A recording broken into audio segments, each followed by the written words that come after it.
Welcome back.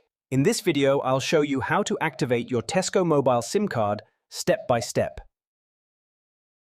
First, insert the Tesco Mobile SIM card into your phone and switch it on. Wait for the network signal. Tesco Mobile uses the O2 network in the UK.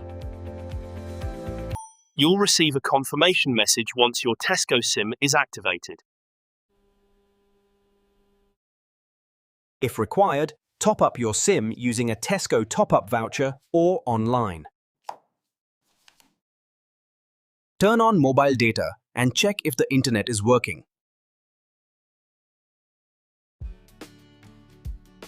If activation fails, call Tesco Mobile customer service on 0345 301 4455. That's it. Your Tesco Mobile SIM is now active.